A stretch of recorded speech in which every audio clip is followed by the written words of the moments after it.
What's up, guys? Welcome back to YouTube Live here, and welcome back to the YouTube channel. Make sure I get this tweeted out and ready to go. I am very, very earnestly pulling myself away here from the new Kanye West album, Donda, which dropped today, which I've been waiting for let's see, we're about 6 weeks out from when I first thought it was going to come out. So it's been a glorious celebratory day here across the Kurtz household, but I'm going to pull myself away from that to talk some football and conference realignment with you because, as always, there is a lot happening on that front. So as you come in here, please get in the chat. I see all of you guys. I already see a question about UCLA attendance. Oh, David, believe me, I'm going to get to the attendance at the UCLA game here in this live chat because we've got some things to talk about there. Not just the mere attendance or lack thereof at the UCLA game, but the response to it and everybody that is caping up to defend the Pac-12. Man, I'm getting annoyed with it. You know, throughout this process of realignment, ever since Texas and Oklahoma left, you've had these different phases of anger and frustration, and it's moved to different places. Like, you know, it starts out Texas and Oklahoma, you're angry. Then Bowlesby drops the cease and desist, and it's like, all right, you're mad at ESPN. Then, you know, around here, it's turned to like Kansas and the Big Ten stuff. There have been rounds of that. Now I'm coming around to, you know, like national media and the Pac-12. The Pac-12 is now drawing my ire because, you know, I mean, you see stuff like that with UCLA and it's just like, how is this fair? How is this in any way fair that UCLA is going to get to continue to play big time football when they pack, you know, I mean, what do we think? There were 2,000 people there? 2,000 people there maybe at the Rose Bowl. You know, this is not where I was going to start, but because of David's question, shout out to David. David Floyd in there. John, what did you think of UCLA attendance? That's where we're going to start.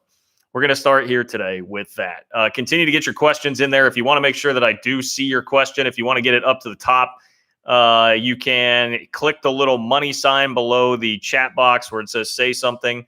And a donation will get it up to the top there. So not going to beg for that, just letting you know that it is there if you want to ensure that your comment does get up to the top. So Adam, Bo, what's up, guys? David, the question on UCLA. So if you didn't see, there was a tweet going around. I saw it all over the place. And I'm going to try to give credit here to who originally had it. It was Brad Powers. It's at Brad Powers 7 on Twitter if you want to see the picture of UCLA's attendance. So they kicked the snot out of Hawaii and won their opener with ease.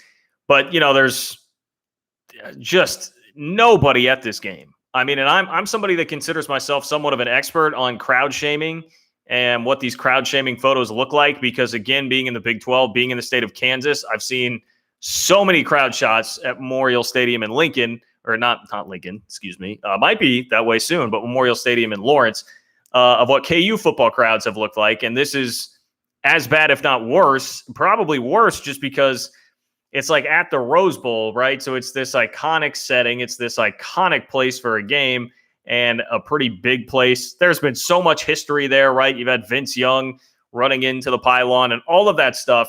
And yet here, the place is being besmirched with 1,500 people watching UCLA and Hawaii in week 0 as the season fires up.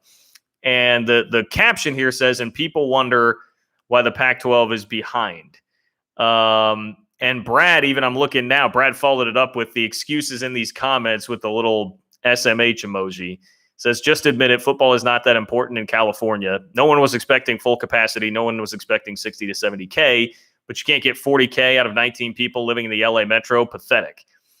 And yeah, that's the frustration here. Like, I know, you know, the Pac-12 already was a little sensitive. If you guys watched the video that I put up last week, you know, there was I was talking about some of that, how there's this idea from Stuart Mandel and others that the Big 12 just can't even compete with the Pac-12 without Texas and Oklahoma from a competitive standpoint on the field. And I think that's utterly ridiculous. I mean, what the Pac-12 struggles to get 2 teams in the top 25 every single year. Like it's a total chore right now for them to get Oregon, USC. You know, a couple of years ago, it was like Washington State was the highest ranked team in the Pac-12. It's been a mess. They're not. That's not a league that people are going out of their way to watch. 1, because of the timing. 1, you know, because 2, because of where games are played. 3, because of the strength of the league. Like, that's not a strong draw at all. And if you're telling me that these 8 teams combined with UCF, Cincinnati, BYU, which we're going to talk about more today as well, like whoever it might be. If you're trying to tell me that like that conference couldn't legitimately compete on the field with the Pac-12, that's just ridiculous. I mean, I try to do my best to outline some of the rankings here recently over the last 2 or 3 years on how all that stacks up. And the point was, I wasn't even trying to make the point like, hey, definitively the Big 12 would be better. But the point is, it's not, you shouldn't be just laughing it off, which I think, and again, Stuart Mandel has just turned into the target of all of this. And I don't intend to make this personal with him or anything like that, but he's the one, he's based on the West Coast, right? And so I think he's done a lot of the real caping up for the Pac-12 here. And he was the one that just kind of shrugged off that notion initially that the Big 12 could compete with the Pac-12 competitively in that standpoint. And I think the frustrating part of that is it's like the numbers would show that it's certainly not a ridiculous notion. Like it's a debate. It's something that we could definitely debate. So it should not be just laughed away. And that to me is the problem. It's that we can't even step up to have like a legitimate, fair debate about the value of the remaining 8 teams in the Big 12 without it just getting laughed away by the people who really control the national narratives here with these big microphones. Because look, they do great work at The Athletic, and I toe the line. Like I know a lot of people out there, and a lot of you guys that are listening to this may really hate The Athletic and take out a lot of ire on them. I respect what they do, and they're clearly well connected and very well sourced, and they break tons of stories and do really good work. But that's exactly why it's important to check some of these narratives, because they do have such an influence on how people perceive things. And so that's what I'm trying to push back on. And so when you combine what's going on with the actual competitive debate on the field there and how ridiculous that was to just laugh it off, with following it up with UCLA's attendance being so wretched for that game against Hawaii. And by the way, UCLA looks like they have a decent squad this year. I mean, I think Chip Kelly's getting some things figured out, but like you combine those two things together and it's just like, this is so stupid. Conference realignment and what college football is turning into is so stupid that UCLA and the Pac-12, a league that has just been non-existent in terms of being competitive at the highest level nationally in college football for years now, and can't draw, like, because, okay, whatever it is that you want to say, there's more going on, it's too hot, there are COVID restrictions in California, like all those things. I perfectly agree with what Brad was saying in his tweet there. It's like nobody is asking that to be a full house at the Rose Bowl for Hawaii, but the fact that you're putting up Kansas level attendance numbers when that is the worst Power 5 football program going right now and has been for a long time, you can't even muster something better than that at an iconic stadium in an iconic setting with a pretty good team this year. Like that speaks to the lack of general interest that is there and why it is so ridiculous that places like Ames, Iowa, Manhattan, Kansas, Stillwater, Oklahoma, Lubbock, Texas, right now are sweating out Morgantown, West Virginia, sweating out realignment and what's going to happen to their schools, because the facilities, the give a blank that is there at all these, in these towns and these schools, like, is just so much higher. And that's really what college football should be about, man. Like that is what we should be really catering to, because like, you know, even if I understand like UCLA, the brand draw on TV, no one needs to lecture me about the TV numbers and how UCLA is a more valuable brand than all these schools. Like I get it. But if you're talking about the average fan, like someone that just wants to tune into a game, are you going to be fired up when the atmosphere is like that? Like it sounds like it did last year with all these COVID games. I mean, you flip on the TV and watch the UCLA game, it sounds like nobody's there. I mean, it sounds like these COVID games where it was 20% attendance at other places. We talked all season last year about how lame that was and how it really took the heart out of college football, because the heartbeat of college football is the fans and like crazy environments and atmospheres and all that stuff. And you had nothing near that at all with what is going on at UCLA. And if that's what it's going to be on a regular basis, which it is in a lot of those places in the Pac-12, it's a stain on what the league is, and it reinforces the idea that conference realignment is dumb, and that is why we're all fighting. Maybe not all of us, but at least that's why I'm fighting. That's why I'm trying to fight and stick up for the schools and the fans here in this league, at least the fans that are willing to be on board. You know, I mean, it was interesting to see the reaction from the video I did where I was really trying to rage against the machine, I suppose, and fight back on some of that. because certainly a lot of you are with me, and I appreciate all the support on that. But even from, there was a couple West Virginia fans. I think maybe that was mainly it, but just fans being kind of like, look, we have options. It's funny how you K-State guys are defending the remaining 8 in the league so vehemently because you guys don't have any other options. And it's like, okay. I mean, I get that there's going to be some of that if you really are right now still clinging to what I think is unrealistic hope that you're going to have other options. I understand that. And there's definitely some truth to K-State having fewer options than most. And so, yes, I'm going to try and cling to this league more because it is the best shot. But that also doesn't mean that I'm wrong. That league would still be strong and competitive on the field and could compete with the Pac-12 when we're talking about just who would be the best team on the field, not recruiting rankings and the crap that was being thrown out there by Mandel. Like, okay, great, recruiting rankings. That's awesome. You know how many times I've seen K-State beat Texas? You know how many times I've seen K-State beat Oklahoma each of the last 2 years? I know those are like one-off examples, but that's not a ridiculous notion that just because you're not winning recruiting battles as often doesn't mean that you can't compete on the field. You absolutely can. And it's all incredibly frustrating.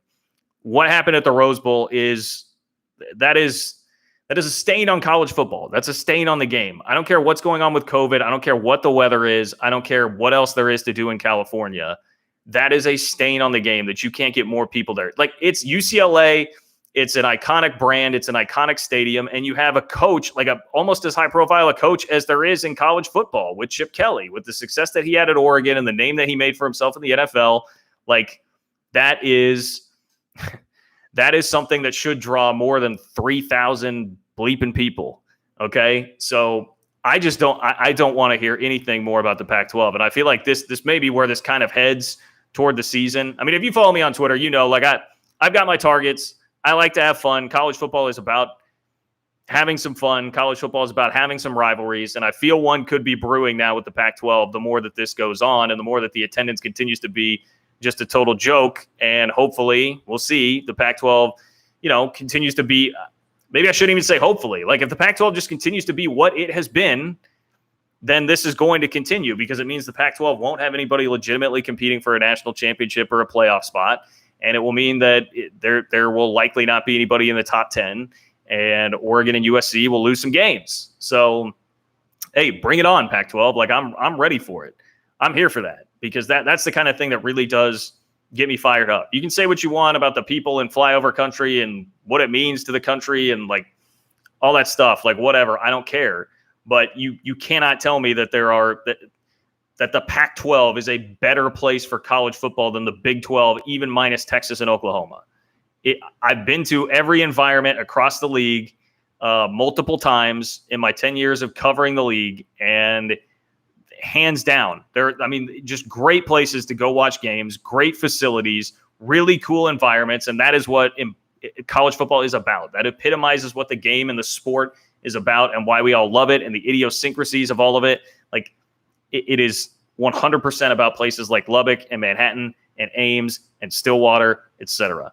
So I've had enough. I've had enough of the Pac-12 right now as far as that goes. Okay, I'm going to start getting to some more questions here from you guys.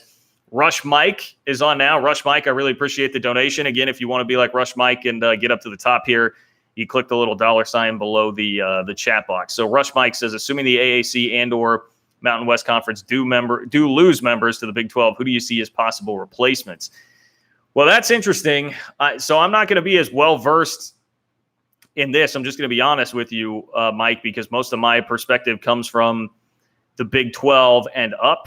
So I think it's just a lot of it depends on the numbers because the AAC, you may be talking about like, does that league stay together or do they have to go combine with somebody else? I'd be curious, like get in the chat if there are AAC fans here. And I know there have been throughout some of these live chats. If there are AAC fans, get in here. And I would love to know like what the general thought is on like contingency plans if you were to lose 2, 4, however many teams to the Big 12. Because I frankly don't know. And I think it would probably teeter, right? If you lose UCF, Cincinnati, South Florida, Memphis, that's that's a crater that's equal to Texas and Oklahoma leaving the Big 12, is it not? I mean, that feels like a fairly rough equivalent. So I don't know if that means the end of the league. The Mountain West, I think the Mountain West is probably a different case because I don't think you would have like the possibility of 4 teams being taken from the Mountain West necessarily to go to the Big 12. Now, I mean, one of the things I was going to talk about today is Pete Thamel from Yahoo Sports suggested that the Big 12 should go expand to 16 and really think longer term instead of like the short-term losses you would get financially by doing that. So maybe in that case that could happen. So I mean, he's listed BYU, Boise State, Colorado State, San Diego State, Houston, UCF, USF, and Cincinnati. So that's like 4 from the AAC, 3 from the Mountain West, and then BYU, who's independent. So I guess if you had 3 going from the Mountain West, maybe that really torpedoes the Mountain West as well. That very well could be. But I don't know. I would think they'd be okay. I totally get that I'm sitting here like angry at the leagues that right now are like quote unquote bigger and better, whatever, like the Pac-12 and the ACC and the Big Ten. And my answer to this question from Mike is basically like, well, I just don't know as much and or have as much interest in what's going on with the smaller leagues. That's exactly the same attitude everybody's taking toward the Big 12 that I'm upset about. But I am just going to be honest in that fact and say that I don't have a great idea or grasp for what that might be, Mike. But I really appreciate the donation and the question. So again, if you want to be like Mike, get that question up to the top. You hit the $ button under the chat. So let's scroll down here. Laura, hi from Lubbock. What up? Hope it's going well in Lubbock today. Hope you guys are enjoying the final Sunday before the college football season really starts in earnest. Randy, hello, Texas Tech fan from, what did that say? Sapulpa, Oklahoma? Sapulpa, Oklahoma? Man, did I miss something here? Andre, if you had a chat, so I see that Andre donated. Thank you very much, Andre. I appreciate that a ton. If you had a question there and I missed it, please try to send it to me again. I apologize if I missed that. It's just showing up like there was nothing there, but it didn't pop up like it normally does. So I'm not sure what exactly the deal was there. Mark, BYU, Cincinnati, UCF, Memphis. That does seem like a pretty common pairing there. I know did I just rattle off US, like South Florida? I haven't seen quite as much buzz on South Florida there. By the way, been very interesting to see. There's a guy that follows my local radio show in Manhattan that's listened for a while. I don't know how he got down the UCF wormhole, but he started looking into UCF fans on Twitter and the attitudes that they all have. And I just look, perfectly fine. Have self-esteem. You need to have self-esteem in this whole process, and that's great. But I was a little taken aback by how, I mean, boy, UCF thinks they could get into about any conference in the country. And I mean, I understand the potential of UCF. Orlando, not an NFL city, but a big market. So there's, you would see how there could be interest there.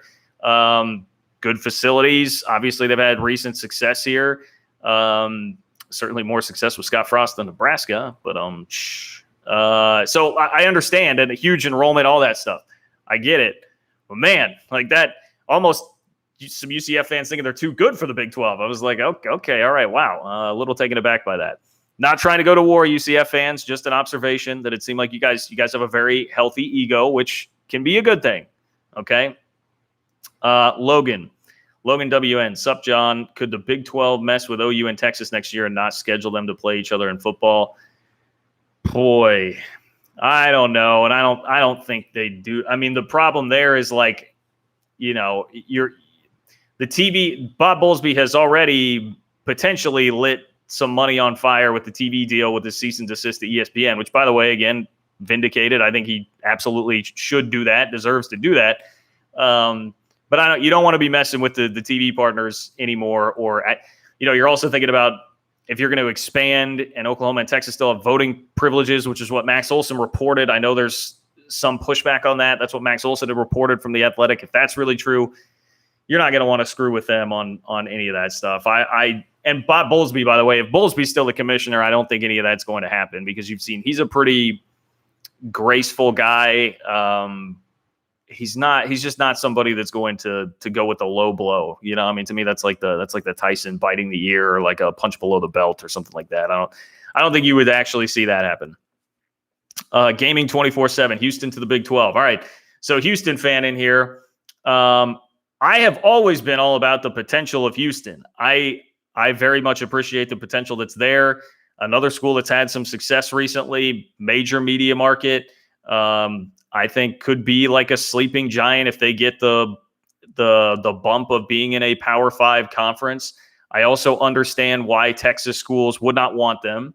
The part that I don't know as much about it, I really should do some more digging on, is what happened in 2016 with the chancellor of Houston, and I'm forgetting her name right now, but I know that was brought up in Max Olson's story about the latest with the Big 12, where there were some issues supposedly with the Big 12 leadership and the chancellor of Houston the last time that all went through in 2016, and that there were some hard feelings and that may create an issue for Houston now. So I would just say, like, the most recent stuff that I've seen from the most well-connected people around the league do not seem to be ultra positive for Houston and the chances of the Cougars actually getting into the Big 12. So I don't really know that I have great news to tell you on that front, other than, I mean, everybody, if you're just doing a logical thought exercise here and who would make sense in the Big 12, Houston definitely makes sense for a lot of reasons.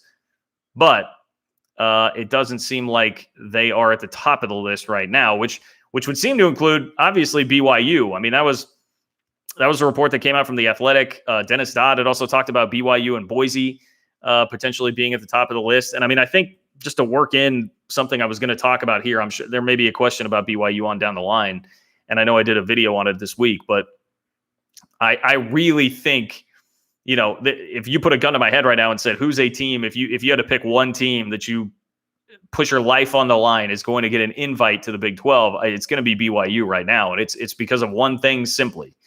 That is the fact that an anonymous Big 12 AD was quoted in that story as saying TV consultants said that BYU was the one team that was available that would actually add value to a TV contract.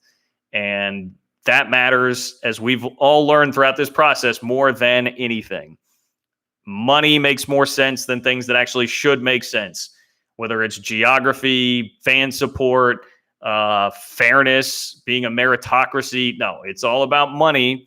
And BYU would actually make you some money on a TV contract. And the Big 12 is going to feel like they need to fight and scrap for any and all of that. So, look, I understand some of the pushback to that. I saw some of it even just from people that I know when that story came out, not being thrilled about it. And a lot of it does go back to the LGBTQ advocacy groups that reached out to Bob Bowlesby back in 2016. But I mean, look, it's an obvious difference between 2016 and now. It's desperate times, desperate measures, right? It's that whole principle. Whether you agree with it or not, right or wrong, I'm not really giving a statement or a take on that. But if you remove that from it, everything else makes all the sense in the world for them to be target number one for the Big 12 right now. And by the way, again, if we're talking about competitively, like from a competitive standpoint, they're another team that makes a lot of sense right there. Not just a team that has been obviously recently competitive. They just sent Zach Wilson up toward the top of the NFL draft this past year, but they're a school that's typically, I mean, they have kind of a built-in recruiting base, being their association with the church there, right? And, you know, one thing I remember Wyatt Thompson telling me this, who's the play-by-play voice at K-State, and he spent a long time at Colorado State in the same league with BYU. And he would always talk about, like, man, it just felt like it wasn't fair because they have a lot of guys who are in their mid-20s playing against like 18-year-olds because a lot of the guys go do their mission right before they come back and actually play. It's like those kind of things are competitive advantages, and it would lead to BYU, you would think, being more competitive year in, year out in the Big 12. So I think that would be the first place that the league is going to wind up looking here, regardless of whether people like it or not, and not just basing that off the report, but also basing it off of just trying to think logically about what's going on. Carl chips in with a donation. Appreciate that, Carl. Carl says, I'd like to see the I'd like to see the Big 12 raid the Mountain West and the AAC just because of the separation it would create between the Big 12 and the Group of Five. Yeah, this is a great point. Okay, so this is a point that Pete Thamel made in his piece, and I think this is a nice way to weave this in here. So he said, if you want to read it, go to my Twitter account at JL Kurtz, and please do follow me there if you haven't already. But you can find within the last couple of days, I'm sorry, you'll have to, work your way through a barrage of Kanye West tweets because his album just came out. But excuse my excitement for that. But you can find a link to the story. And he says the Big 12 should add 8 schools, go to 16, and think long term about all of this. And his idea was building the best football brand that you can, playing on weeknights, doing some unconventional things to really set yourself apart and appeal to gamblers, which I think that's a very smart strategy in today's day and age with the way things are changing. And so his strategy was to do that for all those reasons. But one of the things that he also mentioned was you can really kneecap the conferences right below you if you were to do that. And I think that is extremely smart. So if you go take all of those teams, and I gave the list, it was 4 from the AAC, 3 from the Mountain West, and then BYU is independent. You take out those leagues that are right under you. I mean, AAC fans right now, man, I've seen you guys. You think that you're right there with the Big 12. You think that you are as good a league as the Big 12. And I understand how you feel like there's not been enough respect for the AAC because, frankly, this process has made me realize I did not respect the AAC enough over the last few years. So I get that attitude. It is close enough that it's competition for the Big 12, and it would be advantageous to whack that league. So this can connect to the other question that I got earlier, and I apologize, I'm blanking on the name of who that was. But the question earlier about what happens to the AAC or the Mountain West if they get teams rated. Well, if you can take enough teams from both leagues to where maybe it doesn't totally kill them, but it really wounds them, then you've separated yourself and created a major gap between you as league number 5 and everybody else, whoever it's going to be that would be league number 6 or league number 7. And that becomes really important when you're thinking about the playoff and an expanded 12-team playoff, where that goes. You could then be a team or be a league that has clearly established itself as the 5th league. And we're talking about the 6 best conference champions going to the playoff. Well, now you virtually ensured yourself that every single year your conference champion will go to the playoff. So there are advantages here. You could be a fun conference that appeals to gamblers, play more games on Thursday, Friday night, and get yourself some extra publicity there. And you could at the same time take out everybody else and really just draw that line. It's kind of like it would be the equivalent of the 3 leagues that just formed the alliance. They just basically drew a line in the sand and kept the Big 12 on this side and everybody else on that side. Well, if you did this and you rated the Mountain West and AAC and went to 16 and took all of those teams, you just drew another line in the sand where you're saying, all right, we're all alone in 5th and we're going to have a spot in the playoff and do our best to create an entertaining product as the era of streaming changes what revenue streams are available to us, and we'll make ourselves more financially viable and get rid of the real competition here. So, and by the way, doing all of that after the AAC was, involved in ESPN's little meticulous plan to try and get the Big 12 to dissolve and then get everybody out of their money and get a little bit of extra money for the AAC. So to be honest with you, it would not break my heart to see Mike Oresco really floundering if his league did get plucked like that and the Big 12 elevated itself. And it's a dog-eat-dog world, man. I guess that's the reality of conference realignment, right? It's a bit of a dog-eat-dog world. So good question, Carl. Really appreciate that. Again, keep the questions coming. You want to make sure yours gets to the top. You can donate with the $ underneath the chat box there. Wolf 58, UCLA attendance was worse than a MAC game. Yeah, I'd have to call on my buddy Cole Manbeck, who watches every single MAC football game that does exist to really get the scoop on what's happening MAC attendance wise. But it couldn't be much different, right? In fact, I mean, I don't know. I'm inclined to give the MAC more credit than that. Wolf, I respect the MAC a little bit. I would like to believe that Western Michigan is going to be a better draw right now than UCLA football is. I mean, goodness gracious. All right, Rob. BYU has destroyed every conference they have been in. They are Texas light. They want special rules, unequal revenue, their own network. Sound familiar? All right. Good point, Rob. And this is a very fair discussion point to bring up. I'm very glad you did. Thank you a ton for the donation. Really, really do appreciate that. I've heard a lot about this. Now, this is the type of thing where I should probably dig a little bit deeper to those that have experienced BYU in a league setting, whether it's media members, whoever it is that I could find to gain some more insight on that. Because I'll be honest, I have definitely heard that. I don't think you're wrong in saying that, Rob. Like that is definitely a stereotype out there about BYU and what it's like to deal with them for sure. And I mean, the obvious thing that comes up is just them not playing on Sundays, and what kind of a chore that can be to work around. Now, some of this too could be like, are you bringing BYU in as a football only member, or are you bringing them in as a full-fledged member, where you would have to deal with the Sunday element and aspect of that?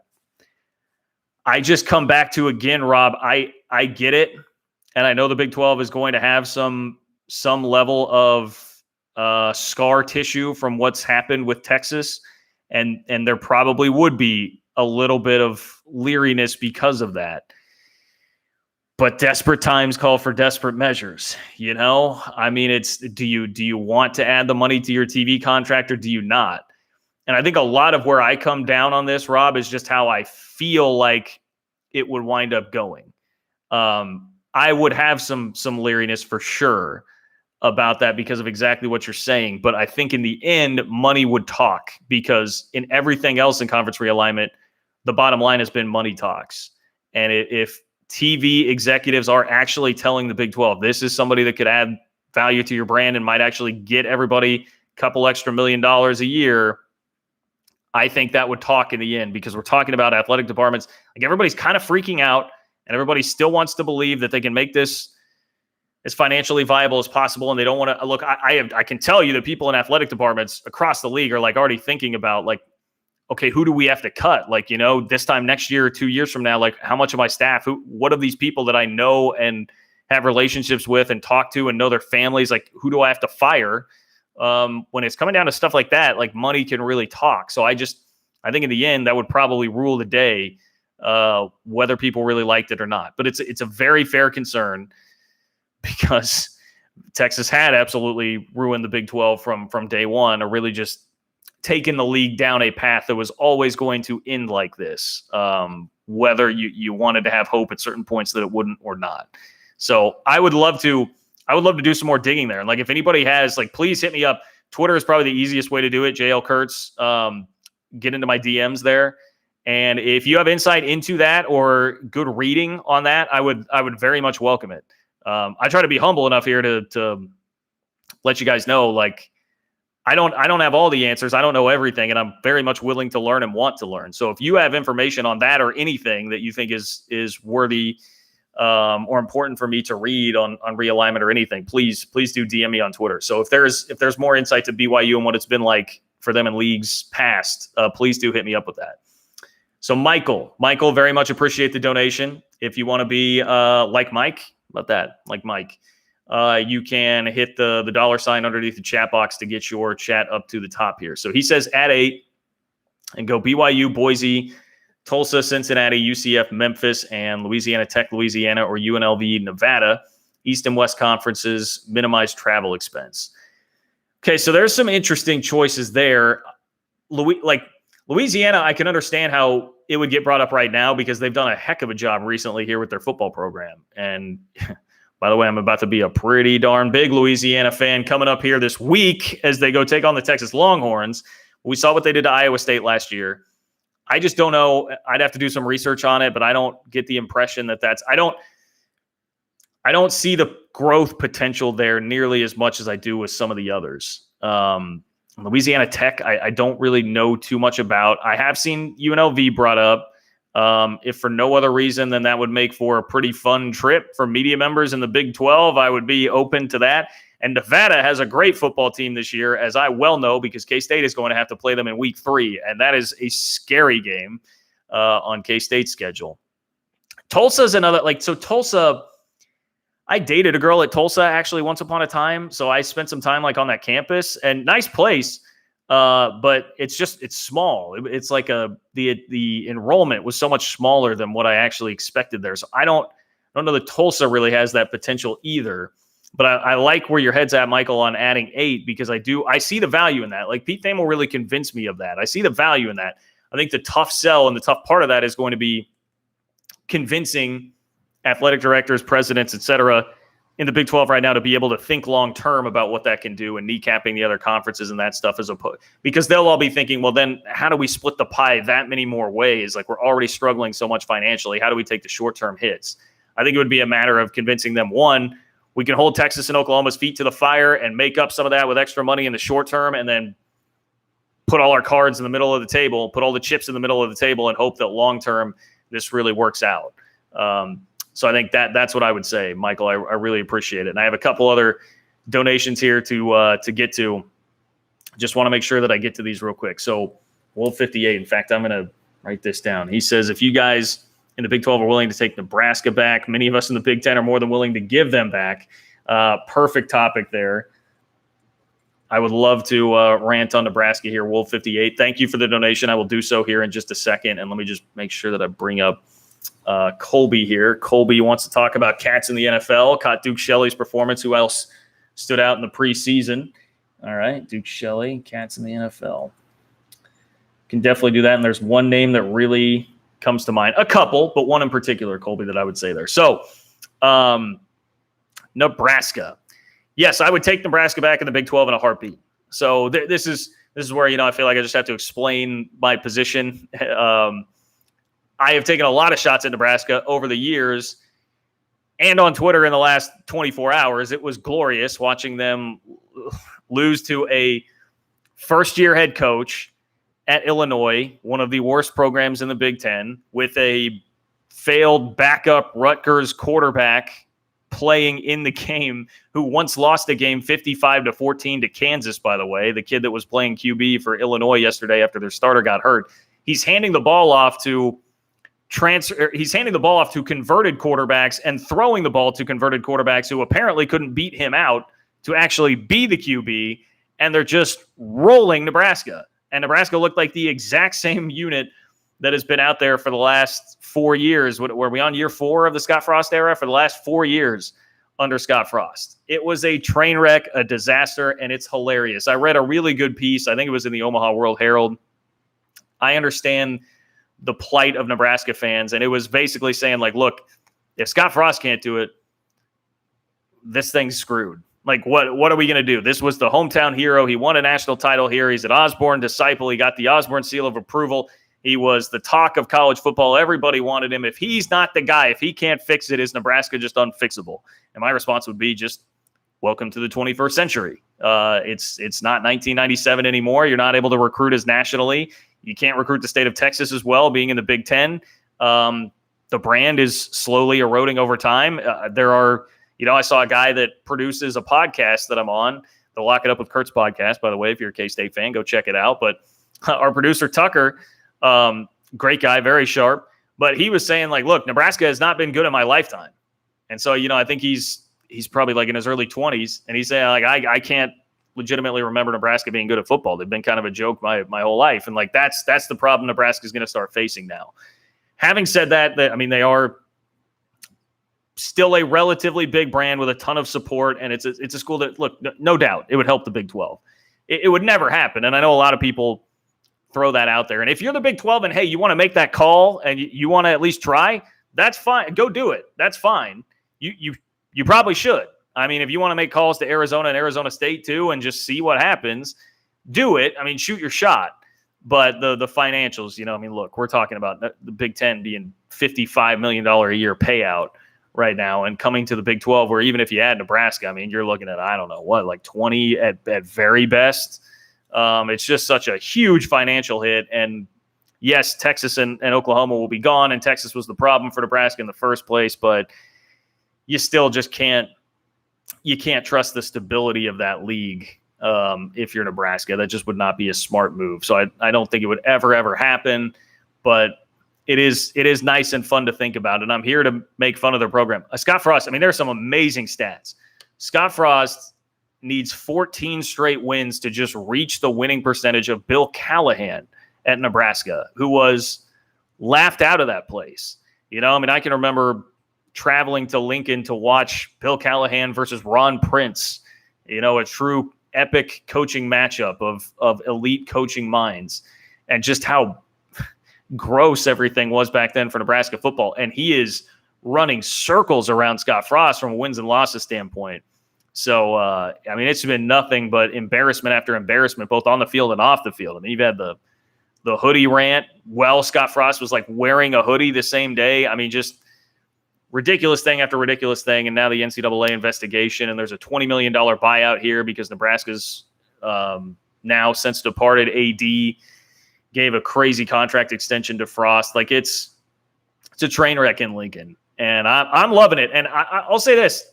I don't know if there are Nebraska fans in this chat. I'd be impressed if there are Nebraska fans around here. But if there are, that outside of the normal, like rivalries make college football fun, this is the thing that always sticks in my mind. And this was reinforced to me as a young child growing up in the Big 12.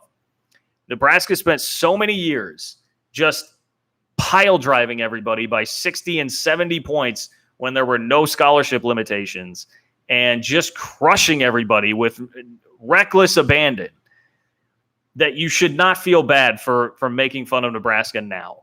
You should not feel bad because they had their day and they had such an aura of superiority for so long by, no scholarship limitations, taking third and fourth stringers who could have actually started at places like K-State, and then they turn into the worst program in college football history because they don't have those guys that are just riding the bench at Nebraska while Nebraska rolls into your stadium, fills it up with all of their fans, and wins the game by 70 points.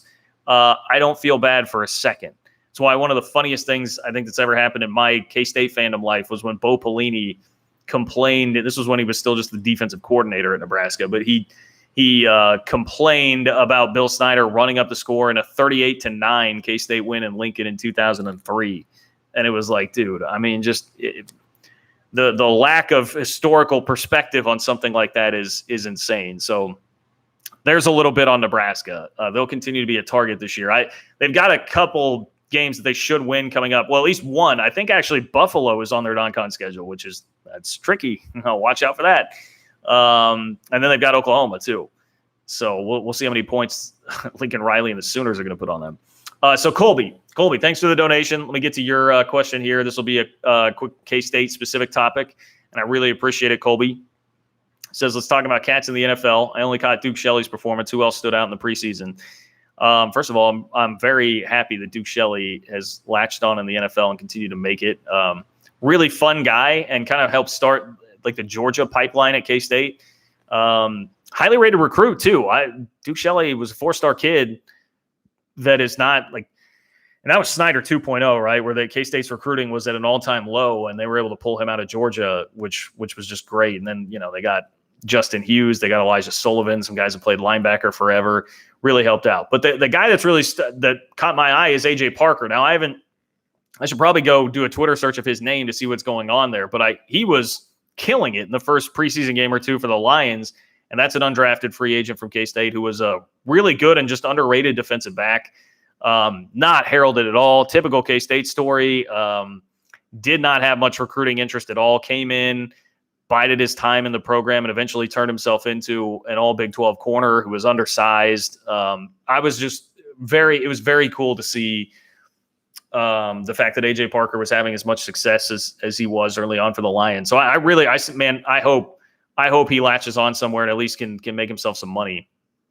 Byron Pringle, he didn't seem to play much. I was kind of in and out of the last Chiefs preseason game. I didn't see him do a whole lot there, but I know he's had a nice preseason the first couple of games. So I think Byron Pringle may well be like Chief. I don't know. Is he going to be like wide receiver 2? I'm not the biggest McCall Hardman fan for the Chiefs, but he should definitely be in the mix. And then like Dalton Schoen, he's been fighting for a roster spot too. May have a shot. Mitch Holtis, the voice of the Chiefs, keeps telling me he's probably got a shot at the practice squad. So those are some names that stand out to me, Colby. Appreciate the donation. If you want to get back into the conversation here, I'm going to go through the questions that I do have. But if you want to make sure yours gets to the top, just click the $ at the bottom, and you can make sure that your question is seen by me up at the top. So Troy, bring it 12-14 in the Big 12. Yeah, we're talking really even up to 16 now. No, the initial thing, like I can tell you this is actually sourced information here. The first thing that I was hearing about what might happen with Big 12 expansion was that there was a lot of discussion about just adding 2 teams while Texas and Oklahoma were still in the league, and then looking to expand more beyond that, which makes some sense, right? Because if you're thinking about having to split money, resources, all of that, if you're wondering about like how the logistics of that would work, it would stand to reason that it would make more sense just to do 2 until you know exactly what's going on with Texas and Oklahoma, and then think longer term. But I don't think anybody, the vibe that I get just from talking to people and what I read is that nobody really has a full grasp on what exactly that would look like, how the logistics of that would go with Texas and Oklahoma, and not knowing exactly when it is that they're going to actually exit the conference. So I don't know. I don't know how exactly that'll go. S. Michael T. Hart, appreciate you being in the chat. He says at least 12. Seems like the tide is kind of turning on that. You know, the Big 12 last time around went the opposite way, where it was like, look, we'll stay at 10. We'll be a smaller league. ESPN gave the same amount of money for 10 that they would have for 12, and that led to better payouts. I mean, the Big 12 was paying out more money per team than the Pac-12 was. So that definitely worked out. But it does feel like right now, with what's happened to the league, the best option would probably be to go bigger than just trying to add a couple of teams to stick at 10. Chloe, let's sneak this in. Lewis is talking about Adrian Martinez for Nebraska. Still can't play. Looks like a freshman rookie game. Yeah, he does. And it's between Taylor Martinez and Adrian Martinez. It's like it does feel like a Martinez has been playing quarterback in Nebraska for like 100 straight years. And I've got some nightmares of Taylor Martinez running all over K-State. But it seems like lately, whatever Martinez is in the game is not really figuring much out for Nebraska. So good comment there. Chloe, Big 12 should grab Colorado State and BYU to break part of the Pac-12's hold on Colorado and Utah markets. I think Colorado State is a really intriguing school here that doesn't get talked about enough because it's growing. Like Fort Collins is growing like crazy. Basically, the entire state of Colorado is. But Fort Collins is one of the places that is absolutely exploding. And if you gave Colorado State, again, Power 5 status and resources in a place that's very desirable, their in-state rival, Colorado, we'll see what happens there with Mel Tucker, but their in-state rival has been far from dominant. I think there's a chance. Colorado State, to me, has a lot of potential, and people don't think about them quite as much. But I think based on particularly how desirable of a location that is becoming, and right, it's all about location, right? I mean, UCLA can put 1,500 in for one game and be totally content and fine and have all the national media writers caping up for them. So apparently it is all about location. That should work in Colorado State's favor. I think that is a school that should be talked about more when we're thinking about Big 12 expansion. Again, though, that is more on the long-term investment side of things than it is just like something that's going to add a ton of value right now. Jason Steele, Arizona and Arizona State would love to. It'd be great if it worked out, but they would be taking big financial hits. I mean, you can say the Pac-12 is on life support, go get them. It is, but the Big 12 is on more life support from a financial standpoint than what the Pac-12 is. So I don't think you're likely to get those. I think the frustration with Arizona and Arizona State, or like the bigger picture point to make on those two, would be the Big 12 probably should have pursued them harder before Texas and Oklahoma left. Now, again, is that enough to keep Texas and Oklahoma around in the end? Maybe not. But I think if you made that statement, shook up the Pac-12 and got 2 actual sitting Power 5 schools instead of going and grabbing the group of 5 schools that were being considered in 2016, that would have made a bigger statement and probably has a bigger impact on Texas and Oklahoma's thinking, even if it didn't all the way keep them around in the league. And then, yeah, you'd feel better about where things are at right now if you still had Arizona and Arizona State, as opposed to just the 8 teams that you have. Tyler, Houston, SMU, BYU, Boise. I don't think SMU's getting in. So the problem that SMU has is that they're already in the DFW market, and you have TCU. So you already have a smaller school from DFW that you've taken into your league. And a lot of this is going to be like expanding footprint, and SMU just doesn't do that. They're also not a school that's going to add. They're not going to be like BYU and add immediate value to the TV contract. So to me, SMU is one that doesn't make a lot of sense and is probably out just because of that. Because and that's really no fault of SMU's own. I'm not making any judgments on their program, facilities, anything like that. It's just about the market that they're in, and you already have TCU right there. So I would have a hard time seeing that. Michael, really, really appreciate the donation here. If you want to donate like Michael and get your comment up to the top, it's the $ underneath the chat box. Michael, you're right. Big 12 runs Thursday, Friday games, eyeballs on off days, gambler interest, exploit streaming, poach, expand as big as possible, too big to fail, be the old AFL to the NFL. Yeah, I'm old. Hey, look, Michael, my 32nd birthday was this past week, okay? I'm starting to feel old myself, so don't feel too bad about that. Look, I still ran around and had a great time this weekend, even in my old age, all right? So age is just a number. That's my message to you, Michael. I appreciate the comment. Yeah, I think that's that's how you try to brand yourself. Like, that was kind of the point of the Thamel piece, is that you could really brand yourself. Whereas right now, these 8 schools are sort of floundering around looking for an identity. I don't think anybody really knows what the identity is of these 8 schools other than being mad. And that's why, like, the Irate 8 moniker has come out there, because everybody is just mad and lashing out and flailing at everybody. But that could turn into your brand. And the Big 12 is already kind of there. Like, not as, Texas Tech is not quite what it was with like the spread offense and throw it all over the place. It's not like Mike Leach anymore. Matt Wells has changed some of that, but you think about like what Tech and Oklahoma State and West Virginia to an extent. Again, I know they're not like that right now, but what they have been in the past 5 to 10 years, it's been kind of the run and gun, like fun games with, how long ago was it that Baylor and West Virginia played that like 70-63 game? Like, there's still some of that residual effect going on in the Big 12 that the rest of the country will look at. And it's why everybody is so late to the party and realizing that when we're talking about on the field this year, Big 12 is going to play some defense. They really will. But I don't think the rest of the country realizes that, because they're still stuck in the residual mode of what the league used to be.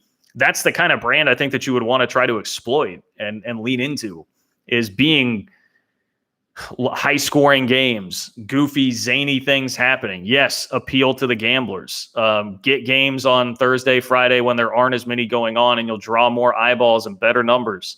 As long as the rest of the league can be okay with being somewhat unconventional there, I think there's a real opportunity there. I will admit, I'm buying in pretty hard on this after having some time to think about it over the weekend after reading that story from Pete. So, Michael, I'm there with you. Now, I think I watched, wasn't there a 30 for 30 on the AFL? If there was, I think I did watch it, but I can't remember like too much about it. I'm probably not as educated on that as I should have been. But I know the AFL started pulling like, they get like Herschel Walker, right? They started pulling like big time guys that would have gone to the NFL.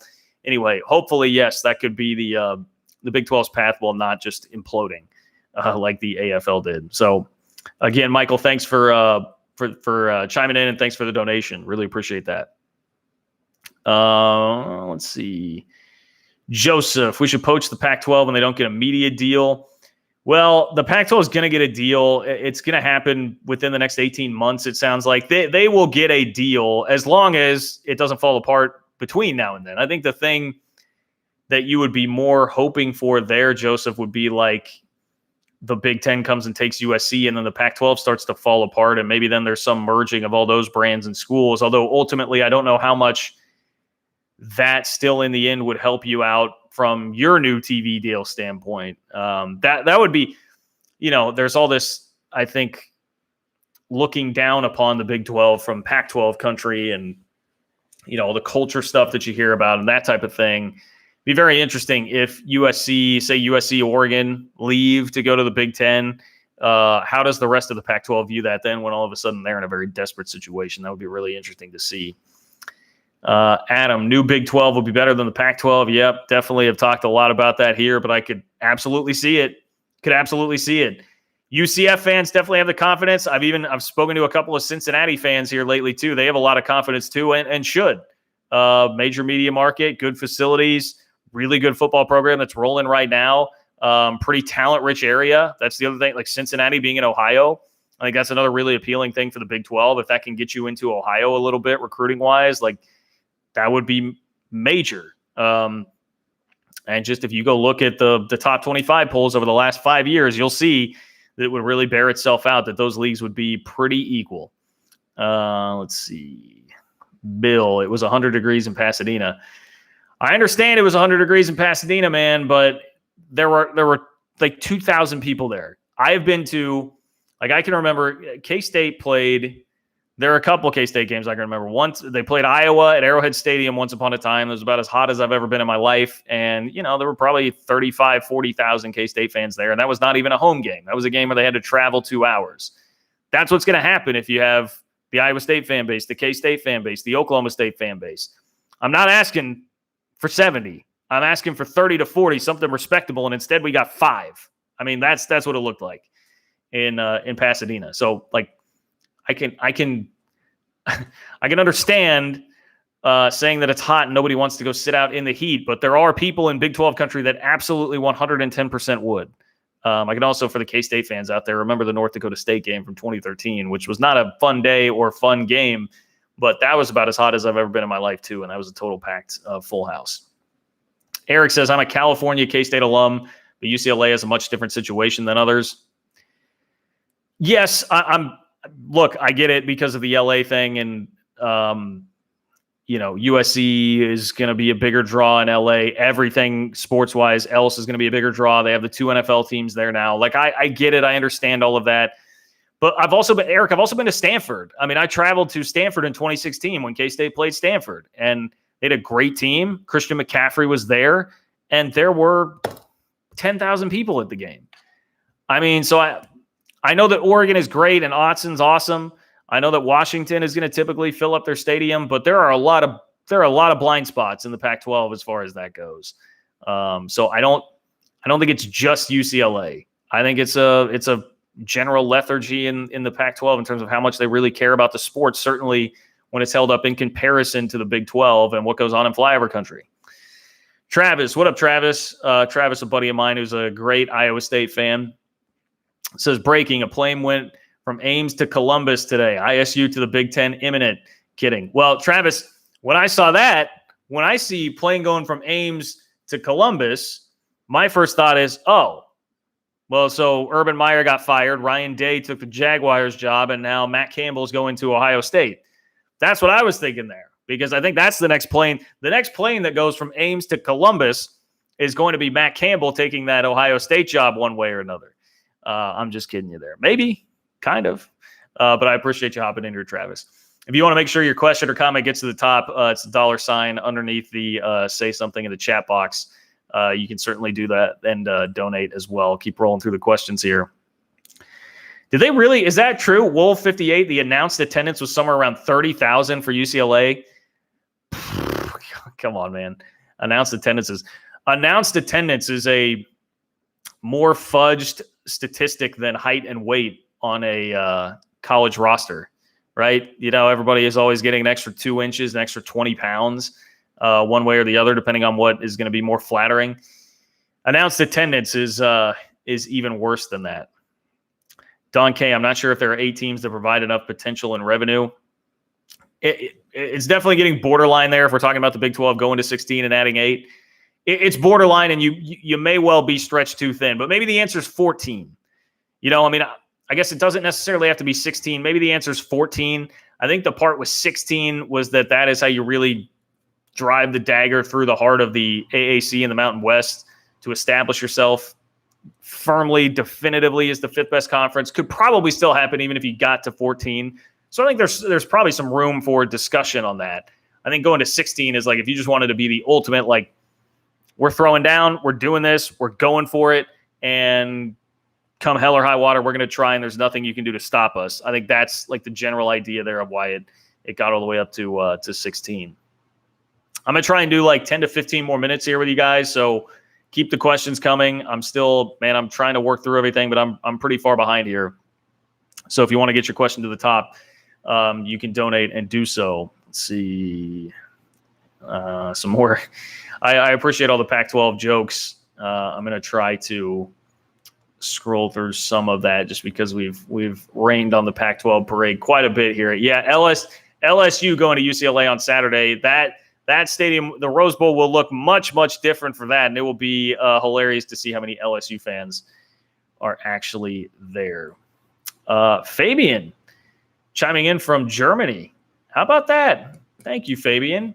College football fan in Germany. That's awesome. I would love to go to Germany sometime. I've only been overseas once when I went to Italy for a week in like 2012, I think that was. So I need to broaden my horizons. Fabian, I would love to come visit you in Germany sometime. HGF, GR, or GGV, rather, just chips in with a donation. No question, no comment, just a donation. I really appreciate that, HGF. You are the man or woman. Travis, becoming more bullish on BYU, Cincinnati, Houston, UCF to the Big 12, being a better league than the Pac-12. I'm not going to talk you down. No, I will not talk you down from the bullishness on that, Travis. Not at all. BYU last year was a top 25 team. Cincinnati's the 8th best team in the country right now. Houston, great run, obviously, with Tom Herman. UCF, undefeated season not that long ago. There's definitely potential there.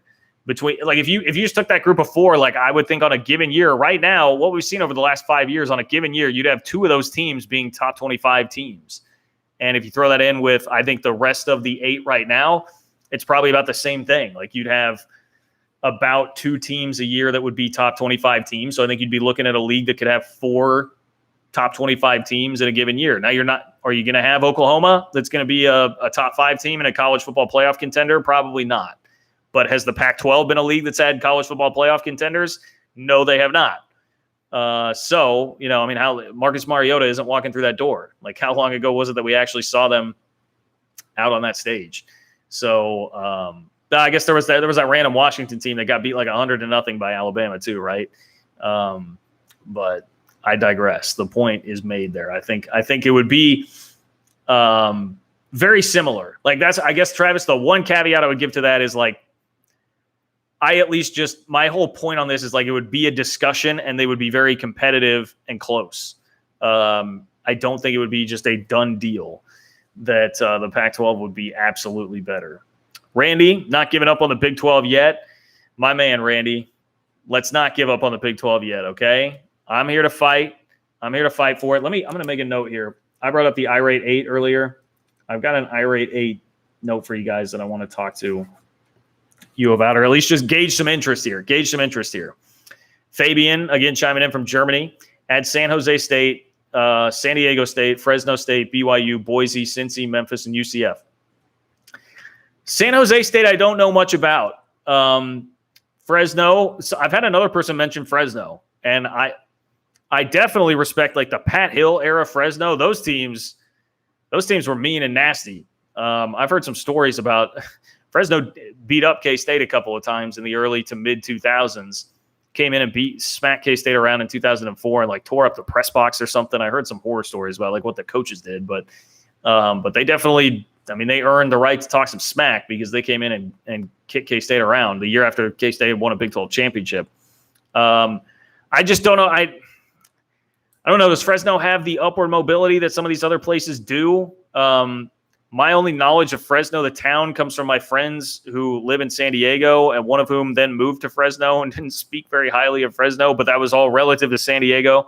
So, look, I don't know. And San Diego State, the problem, we're kind of running into the UCLA issue there, right? Because San Diego is one of my favorite cities, if not my favorite city in the country. And there's so much to do, and it's beautiful, and I can understand how people wouldn't be as into college football there. So I don't know if they have the growth potential, even though it's a big market, because I don't know how much that market would really get into what's going on there. They lost their NFL team, right? So, yeah, I don't know. But a lot of that list does check out, Fabian, BYU, Boise, Cincy, Memphis, UCF. Absolute yeses there. Wild card picks with San Jose State and San Jose, San Diego, and Fresno. It's really tripping me up. Sorry, guys. It's been a long weekend. Those 3 are kind of more wild cards to me, and I would honestly, I just need to do some more research on that to really look into it. You're not the only person that I've seen mention those. Like I said, somebody was in my ear about Fresno the other day. Bill, Boise, UCF, Houston, BYU. I think that's a That's a fairly common one. I know Boise's really interesting to me. I don't know what their feeling and thought would be on that. Do we have any Boise folks in here? Like, is Boise legitimately really interested in doing that? I would love it just because they are a brand that people know and they've been established long enough that I do feel pretty confident they would continue to be a viable football program. And Boise is you talk about like places that can be growing, desirable places to live. Like Boise is kind of on that path and trajectory right now too, from what I understand. So there's a lot to like there. I would be in on Boise. I would. UCF and Cincy all sport invites, according to Dawn says that. Yeah. Bo at BYU and UCF and hold for the time being.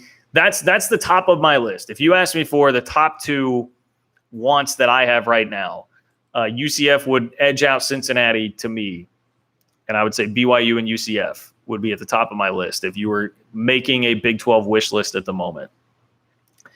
Jacob, Oregon and USC are not better than Iowa State or Oklahoma State, but bigger financial draws. Yep, that's the problem. That is the problem and the conundrum. So a lot of this is people commenting. I apologize if I'm skipping over here. Some of this is just stuff that I was talking about a while back because I've been slow getting through all these. If you want to make sure that your comment gets to the top, you can donate with the little $ underneath the chat box. I'm going to do probably about 10 more minutes here. That works for everybody.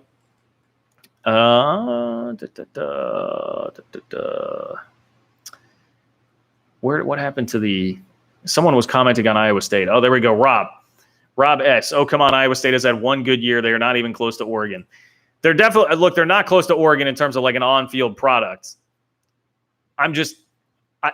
The point here would not be that like Iowa State is going to be the team year in and year out that competes. It's that the overall league, like between Iowa State, Oklahoma State, TCU, Baylor, K-State, these are all schools that have jumped up and either won Big 12 titles or been very close and had great runs in the last decade. I think you would have like one or two of those teams every single year. And frankly, I mean, Oklahoma State is a darn near consistent enough to just pencil them in as one of those teams every year. And then you just need one other from that group really to be there. And then bam, like you've got the Pac-12 because between Oregon and USC, they've fluctuated so much in the last decade that there's not like a consistent force there. So yeah, Oregon is a better program, and Iowa State. I'm still kind of on my Farmageddon freeze here, Iowa State fans. Travis, if you're still out there, so I'm trying to be nice to the clones.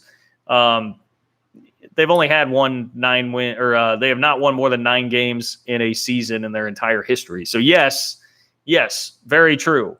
And I do think I think they're a top 15 team this year. I don't think they're like a top 7-8 team, which is where most people have them right now. So I think they will lose a couple of games this year, but they obviously are a good program that's rolling right now with Matt Campbell. The other piece of that is how long can you keep Matt Campbell around?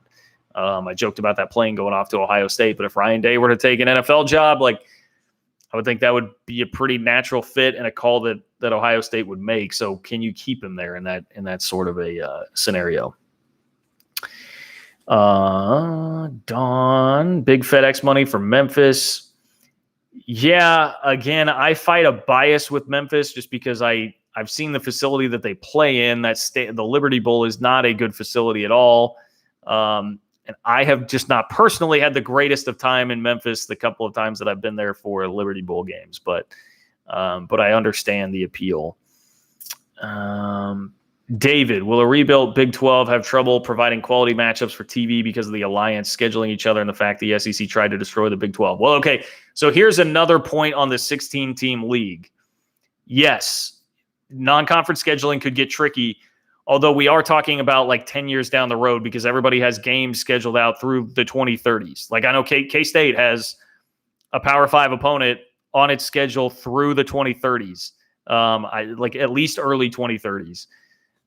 So most places have that, and that's the weird part about the alliance with scheduling. It's going to take so long to actually get to the point where some of that changes, but eventually there is a world where if it stays like it is now, you would be kind of boxed out because I think you're talking about some of these leagues adding, like you could add another conference game, like the SEC adds another conference game. and then the teams that have their like ACC inter-conference rivalry would keep that, and then that's going to provide the basis for most everything. They can just roll in a couple of FCS teams outside of that. And then the alliance, if they're all going to be playing each other, yeah, there would not be very many games out there that could really help you for TV. But I think that's where the 16 teams comes in, because then if you have a bigger league, well, then you just add league games. And you just say, we're going to be the entertaining conference. We've got enough entertaining competitive teams here that we'll just play more conference games. I think like that's some of what's happening right now. The way all this is moving is it's kind of like it's going to force some leagues to sort of hunker down and just play each other as they expand and rely more on their league games than non-conference games, which still in a way can be good, because it's like, how much more entertaining is a conference game to watch than your team playing, no offense to Southern Illinois, but that's the one that's going to be on K-State's schedule this year that pops to mind immediately. That's that type of game. Braden, what do you think happens when the NCAA goes away? What happens? Who governs it? And will the product be better? Well, I think the hope is that who governs it is just not Greg Sankey of the SEC. That's definitely what you hope. I don't know. That's another one where I don't know that anybody has like great answers on that. Although I will say the way things are heading, I think that could hasten the product becoming something that gets further and further away from what we know right now is college football, which in the end I would suggest would be bad. And I'm somebody that's always been very pro name, image, and likeness, and let the players get a piece of the pie here and all the advantages that come along with that. I'm very, very in favor of that. But yeah, I do think overall there would be negatives that come with that, and I don't think it's heading in a great direction for most of us that really know and love college football for what it is right now. All right, I got about 5 more minutes here. If you want to get a last-minute question in, just click the donate button underneath the chat box, the say something box that you see there in the chat. And I'm going to get to just a couple more here, and then I'm going to give one like pseudo announcement, pseudo like just testing the waters here on what you guys think about something. So grab a drink here. Shout out to Sonic. Hashtag not an ad. ESPN had the last 8 as a worst team on their list. I'm not sure what that means, Hound Dog. I'm not sure. I apologize. I don't totally understand. Is that like the ESPN bottom 10? I don't know. Rob, I appreciate you being here though, Hound Dog. Rob, UConn won a Fiesta Bowl once. Doesn't make them good. That's true. Did they beat Oklahoma? They lost to Oklahoma in a Fiesta Bowl once, right? Am I remembering that right? Yeah, UConn's a cautionary tale, certainly for, say, Kansas right now because of their basketball program and what wound up happening to them there.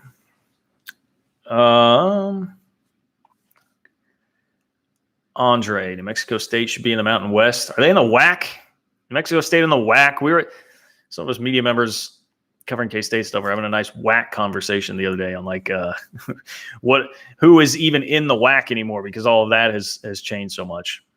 Okay, Bo said, yeah, UConn did not win a Fiesta Bowl. I think UConn went to a Fiesta Bowl and then lost to Bob Stoops in Oklahoma, I believe. John, our past Angry 8 rankings based on wins of overhyped UT and for KSU wins over OU, so when they will leave, oh no. I see what you're saying. Like, so can the group of 8 that's left still elevate themselves enough without wins over Texas and Oklahoma? Well, first of all, I would say wins over Texas have not helped much because Texas has not been a very good entity. I mean, Texas has been a meme for the last decade of college football. That's the reality. They've been a meme and an average team, so they haven't really helped too much. Wins over Oklahoma have certainly helped, but I don't think that's really all that it's been. I mean, remember the stretch, for instance, of 13-14 when it's all TCU and Baylor, right? And that's who's controlling things at the top of the league. And if you were to knock them off, that's the real carrot there to go get. So I think it still could exist. It would not help, certainly, to have OU gone and the potential of beating them off the schedule. But the thing I would say about those is like wins over Texas haven't really helped much, and wins over Oklahoma have been rare. Nobody has really beaten Oklahoma that much. I mean, K-State has beaten Oklahoma the last 2 years, but they spent very little time in the top 25. 2019, they spent some time in the top 25 after that win, but not a whole ton. So I don't think that's really been like the driving force. if you ask Texas and Oklahoma fans, I mean, there is a school of thought out there that like the Big 12 will suffer mightily just in terms of interest and some things like that you're alluding to there, because Texas and Oklahoma will not be just peripherally involved in the conference. Even if it is a game that does not involve Texas or Oklahoma, their claim would be people care about it more because Texas and Oklahoma are in that league.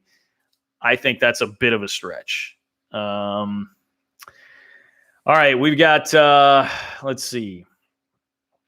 We've got time for, I'm going to do one more question here. I'm going to close my eyes and scroll. Unless somebody gets in with a donation at the last second, I'm just going to close my eyes and scroll and then pick a question. Trying to find one that is like a question. Marvin, trying to make fun of K-State, Kansas, major TV eyes on that one. Game of the week. Look, Marvin, you have not lived until you've watched 2018 K-State, Kansas football, right? So I'm going to suggest that you go look that up on YouTube and spend the next 3.5 hours watching that game and thank me later. Just kidding there. Well, I'm back to Marvin again. Dude, you were excited that the Pac-12 might be calling. Yeah, man, absolutely. Like all this is where there are distinctions in the argument. And I think the nuance, this is a good way to end because we started talking about the Pac-12. We'll end talking about the Pac-12. There are nuances to all of this. On one hand, you have brands and money. And on the other hand, you have competitiveness on the football field. The rant and the frustration with the Pac-12 is competitiveness on the football field, I think, is very much debatable between the remaining 8 teams in the Big 12 and what that league could look like with more teams. And even just the remaining 8 teams right now and what the Pac-12 is. Like, there is a legitimate debate about what is the more competitive league and who would be the quote-unquote better football league. So, yeah, that frustrates the blank out of me that it's getting laughed off by Stuart Mandel that would even be a debate. On the other hand, you have money. And so, yes, I would have been thrilled for the Pac-12 to be calling for the Big 12 for a merger or for Kansas State, whoever. I would have been thrilled because it means more money, because the brands necessitate more money in the environment that's out there. That's a different argument and a different frustration and a different thing than the competitiveness. It's about the money. Like if the Pac-12 were to call, the Big 12 schools would be making more money, and that would be better for everybody here involved. I wouldn't be embarrassed to be involved with the Pac-12, but I am angry that the Pac-12 gets held up as something that's this superior entity to the Big 12. So I think that's the nuance that you're missing there in that argument. But I genuinely appreciate the feedback. I appreciate your opinion and you being here. Really great response again tonight, guys, from all of you that have hung out here in the chat. I apologize if I didn't get to your question. I've been trying to get to as much as I could. As always, going to try and do this. My plan as I move through football season. So this is going to be an interesting week. It's the first week of football season. I'm going to be traveling to Arlington for K-State Stanford coming up on either Thursday or Friday. So it's going to be a hectic week, and I'm going to have to feel through kind of what the rhythms are of the football season this year, as far as trying to determine when I will do these. But my plan in an ideal world would be to do a live chat Wednesday night and a live chat Sunday night. Hopefully I will be able to continue that because, as I've said before, I really enjoy doing this. Making the videos are fun, but I'm a radio guy. I am used to doing a radio show. I like just thinking on my feet, taking questions and input from you guys and just doing this live as it goes. So I really would prefer to do 2 of these a week if I can. Now, the other thing, I don't know if the chat has time to weigh in here really quick, but I have an Irate 8 logo that has been made up by a very talented Photoshopper. And I would like to turn that into some merch if there's legitimate interest out there for Irate 8 shirts, if there is interest for Tuck Fexus shirts, if there's interest for old school Big 8 logo shirts, anything like that. I have some ideas churning there. And obviously, as things happen throughout the season, that can turn into an easy way to design some stuff too. So I think if people are interested, which it looks like in the chat, people seem to be very interested.